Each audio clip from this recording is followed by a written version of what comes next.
ओम नमः शिवाय, हर हर महादेव, जय महाकाल। आज का यह 2 दीपक का उपाय जो कोई भी व्यक्ति कर लेता है उसके घर से सारी दिक्कतें, सारी परेशानियां आसानी से समाप्त हो जाती हैं। बस आपको इस उपाय को विधि पूर्वक पूर्ण करना है। आज आपको दीपक प्रज्वलित का 2 उपाय बताएंगे जिससे आप अपने घर की कोई भी दिक्कत हो, कोई भी परेशानी हो, आसानी से समाप्त कर सकते हैं। यह जो उपाय बताने जा रहे हैं यह पहला उपाय है। इस उपाय के द्वारा अगर आपके घर में धन से जुड़ी कोई भी समस्या हो, चाहे आपके घर में धन आ ही नहीं रहा हो और आपके घर में कर्जा बढ़ता चला जा रहा हो, या अगर कोई आपका बिजनेस हो वह रुका पड़ा हो, वह चल ही नहीं रहा हो, या अगर आपके घर में और कोई भी धन से जुड़ी समस्या हो, इस पहले वाले उपाय से आपको आसानी से समाप्त कर सकें। तो इस उपाय में आपको क्या करना है, चलिए आपको अच्छी तरीके से बताते हैं। आपको पहले साफ सुथरा 2 दीपक ले लेना है। इस बात का बेहद ध्यान रखें, जो दीपक लें आप वह यूज ना किया हो, यानी कि पहले से वह जलाया हुआ ना हो, वह साफ सुथरा दीपक होना चाहिए। और उसमें लगाने के लिए 2 लंबी बाती ले लें और आपको शुद्ध तिल का तेल ले लेना है। अगर आपके घर तिल का तेल ना हो तो साफ सुथरा सरसों का तेल भी ले सकेंगे। यह सब कुछ लेने के बाद अब आपको थोड़ा सा अपने घर का चावल लेना है और थोड़ा सा काला तिल लेना है।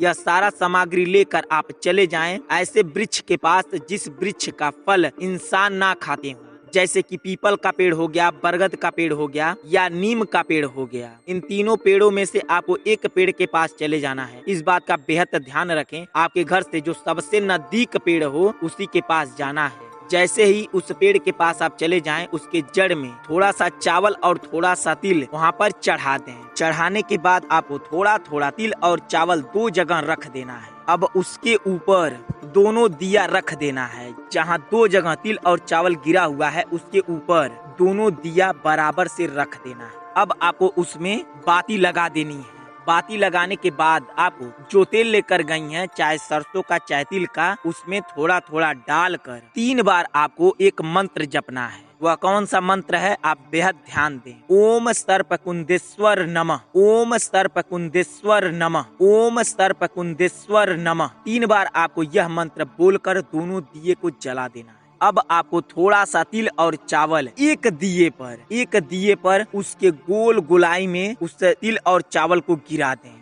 गिराने के बाद जिस दिए पे आप गोल गोल गिराई हैं उस दिए को वहीं रहने दें और जिस दिए पे आप नहीं गिराई हैं उस दिए को ले लें। उस दिए को लाकर अपने घर के मेन दरवाजे पर, इस बात का बेहद ध्यान रखें, जब दिया लाएं तो रास्ते में बुतना नहीं चाहिए और लाकर अपने घर के मेन दरवाजे के उत्तर साइड आपको उस दिए को रख देना है। और इस बात का बेहद ध्यान रखें, जो दिए की बाती है वो आपके घर के तरफ होनी चाहिए, वो दिए की बाती घर के बाहर तरफ नहीं होनी चाहिए। इतना करने से आपका यह पहला उपाय पूर्ण होगा। अगर यह उपाय आप विधि पूर्वक कर लेंगे तो आपके घर से अगर धन से जुड़ी कोई भी समस्या है, कोई भी दिक्कत है, वह शीघ्र ही और जल्दी ही समाप्त हो जाएगी। अब आपको बताते हैं दूसरे उपाय के बारे में। यह 2 दीपक का उपाय कोई भी व्यक्ति कर लेता है तो उसके जीवन से कोई भी बाधाएं आ रही हैं, कोई भी मनोकामना आपकी पूर्ण नहीं हो रही है, यह उपाय करने के बाद आपकी मनोकामना शीघ्र ही पूर्ण होगी और अवश्य ही पूर्ण होगा। इस उपाय मात्र से आपके घर में अगर बहुत ज्यादा कलेश चलता हो, बात बात पे झगड़े हो जाते हैं, या कोई भी आप काम करने जाते हैं वह काम सफल ही नहीं होता है, लाख कोशिश करने के बाद आपकी इच्छा मनोकामना पूरी नहीं होती है, तो आप यह उपाय जरूर करें। गुरुजी ने बताया है इस उपाय को कोई भी व्यक्ति अगर विधि पूर्वक कर लेता है तो उसके जीवन से कई सारी समस्याएं आसानी से टल जाती हैं। यह 2 दीपक का उपाय गुरुजी अपनी कई सारी कथाओं में बता चुके हैं।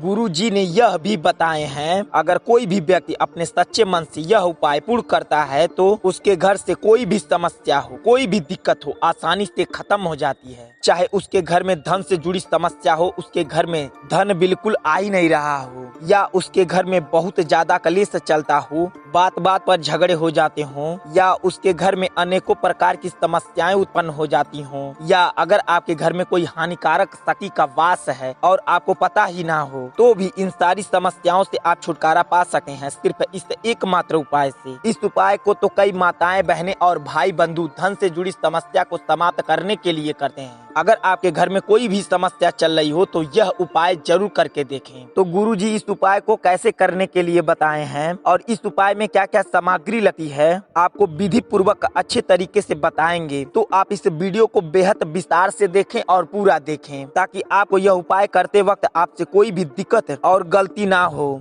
तो आपको यह उपाय कैसे करना है चलिए आपको बताते हैं। आपको सबसे पहले थोड़ा सा काला तिल ले लेना है और साफ सुथरा तिल का तेल ले लेना है। इन दोनों सामग्रियों के साथ साथ आपको एक मिट्टी का दिया लेना है और आपको एक बाती ले लेनी है। इन सारी सामग्रियों को लेकर आप माता तुलसी जी के पास चले जाएं। अगर आपके घर में माता तुलसी जी ना हो तो उसके लिए भी हम आपको बताएंगे कि आप यह उपाय कहाँ करेंगे और उसको कैसे करेंगे। तो इसलिए इस वीडियो को बेहद ध्यान से देखें और पूरा देखें। जब आप माता तुलसी जी के पास चले जाएं तो सबसे पहले आपको क्या करना है, सबसे पहले आपको काला तिल थोड़ा सा माता तुलसी जी के जड़ में डाल दें। तिल डालने के बाद आपको हाथ जोड़कर आंख बंद करके माता जी से आपको अपनी सारी दिक्कतें बता देनी है। अगर आपको कोई दिक्कत है तो उनको बता देनी है, अगर आपकी कोई इच्छा मनोकामना है तो उनको बता देनी है, अगर आपका कोई काम अटका पड़ा हो तो भी उनको बता देनी है। अब आपको 2 दाना तिल लेना है और ऐसी जगह रखना है जहां आप दीपक रख सकें। 2 दाना तिल का रखने के बाद उसके ऊपर ही दीपक रखना है। इस बात का बेहद ध्यान रखें। तिल का 2 दाना आप रख दें, उसके ऊपर दीपक रख दें। उसके बाद उस दिए में तिल का तेल डालें। अब जो आपके पास बाती बची है वो उस बाती को लेकर माता तुलसी जी के जड़ को अच्छी तरीके से उसमें छुआ दें। छुआने के बाद वह बाती दिए में रख कर उसे प्रज्वलित कर दें। दीपक जलाने के बाद इस बात का बेहद ध्यान रखें, जो आप दीपक की बाती लगाए हैं वह तुलसी माता जी की तरफ होनी चाहिए। जब आप दीपक जला लें तो जो आप तिल का दाना उनके जड़ के पास छीटी हैं या छीटे हैं तो उसमें से कुछ दाना माता तुलसी जी से मांग कर वह ले लें और अपने तिल के जो तिल लेकर गई हैं उस तिल में डालकर अच्छे से मिला लें और वह तिल लेकर चले आए अपने घर में। उस तिल के दाने को अपने घर में हर एक कमरे में हर एक जगह एक एक तिल फेंक देना है। इतना जब कर लेंगे आप दूसरा दिया लेना है और ठीक उसी प्रकार आपको साफ सुथरा दिया लेना है और उस दिए के लिए आपको साफ सुथरा तिल का तेल लेना है और साफ सुथरी बाती लेनी है। इस बात का बेहद ध्यान रखें, वह दिया पहले जलाया ना हो। ऐसा नहीं कि जो दिया जला हो और फिर उसके बाद उसे यूज कर ले, नहीं, जो दिया एक बार यूज हो गया है उसको आपको नहीं लेना है। साफ सुथरी दिए की बाती लेनी है और दिया भी साफ सुथरा ही लेना है। दिए के साथ साथ आपको थोड़ा सा चावल लेना है। इस बात का बेहद ध्यान रखें, जो चावल का दाना लें वो आपके घर का ही होना चाहिए। ये नहीं कि किसी के घर से मांग ले, नहीं, वह चावल का दाना आपके घर का होना चाहिए। ठीक उसी प्रकार जिस प्रकार हम आपको पहले बताए हैं उसी प्रकार आपको माता तुलसी जी के पास जाना है, वैसे ही चावल का दाना उनके जड़ में रख देना है और आपकी जो इच्छा है, जो मनोकामना है, जो कोई भी काम अटका पड़ा है वह माता तुलसी जी को श्रद्धा पूर्वक अपने मन में कहकर माता जी को बता देनी है। वहाँ से भी आपको थोड़ा सा चावल का दाना लेकर जो चावल लेकर गए हैं उसमें मिला लें। यह चावल का दाना अपने घर के बाहर बाहर छींटना है। इस बात का बेहद ध्यान रखें, जो चावल का दाना है वो घर में नहीं छींटना है, उसे आपको अपने घर के चारों तरफ बाहर बाहर छींटना है। यह 2 दीपक का उपाय आपके जीवन के लिए अति लाभकारी है, क्योंकि यह उपाय कई सारी ग्रंथों में भी बताया गया है। अगर आपके घर बड़ी से बड़ी विपदा चल रही हो तो यह उपाय जरूर करके देखें। अब आपको बताते हैं, अगर आपके घर माता तुलसी जी ना हो तो आपको यह उपाय कहाँ करना है और कैसे करना है। इस उपाय के लिए आपको अपने घर से सबसे नजदीक जो कोई भी मंदिर हो, चाहे किसी भी देवी देवता का मंदिर हो, आपके घर से जो सबसे नजदीक पड़ता हो